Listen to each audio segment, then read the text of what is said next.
ازيكم يا بنات عاملين ايه؟ في فيديو النهارده مش هنتكلم عن التطريز، هنتكلم عن باترون المنديل دوت. هقول لكم رسمته ازاي عشان يطلع معاكم بسهوله، لانه بصراحه مش سهل قوي.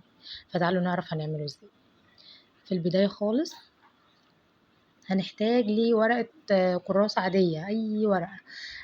مبدئيا المنديل انا هشتغله على خمس بتلات او 5 وردات، اللي هو الشكل بتاع الوردة دوت. علشان انا مش هحط العريس والعروسة، تمام.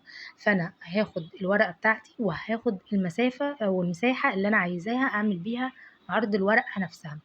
يعني هقسم المسافة بتاعت الداير ده كله على 5، وهاخد منهم مساحة حاجة واحدة. وبعدين هاخد الطول اللي انا عايزاه. انا حاطه النقطه الصغيره دي، حطاها المنتصف بتاع القماشه كلها، تمام. فانا هشوف طول اعلى نقطه في الورده نفسها، في البتله نفسها، وهاخده لحد النقطه دي وهقسمه نصين، تمام. هاجي من اول من جوه كده لحد بره، وهعمل دوران اللي هو يتقص كده بحيث ان هو يكون لي شكل الورده. وهنزل بعدها بمثلث، يعني هعمل شفت الدوران دوت. انا خدت حردة كده بالمقص ان انا يعني اكون شكل الدوران بتاع الوردة. وبعدين هبدأ ان انا اوصل من اول الدوران اللي هو اخر حتة انا وقفت فيها في الدوران فوق، لحد تحت بميلة كده زي مثلث، تمام. كده اتشكلت معايا الورقة دي. بصوا هي سهلة جدا، مجرد ما تمسكي الورقة هتلاقي نفسك عملتيها. اظبطي بس المقاسات وهتلاقي الدنيا تمام. انا هاخد بقى الورقة دي وهعمل منها 5 وحدات، هرسم بيها 5 وحدات.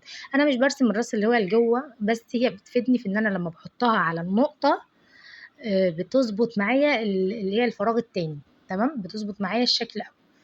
ده الشكل بمنتهى السهولة، دي أبسط وأسهل طريقة هتوصلوا بيها. طيب هتقولوا لي إن كان في فراغات صغيرة زي دي كده في الأماكن دي. طيب الحاجات دي هتنعميها انت بقى بالقلم. هتنعميها بالقلم، يعني ايه؟ يعني حاجة بسيطة كده تقعدي توصليها يعني بشكل يكون كويس، يعني مش تدخليها لجوه قوي ومش تطلعيها بره، يعني وصليها بس ايه، ان هي تكون كويسة. بس كده. وهتبدأي بقى انك تضيفي التفاصيل بتاعتك. الطريقة بتاعت بقية الشرح موجودة طبعا على القناة، اللي هي طريقة الشف من الموبايل. وبجد يا بنات ديت اسهل طريقة للنوع دوت، لان مش هتظبطي قوي البتلات بشكل واضح. اتمنى تكون الفيديو دوت مفيد ليكم.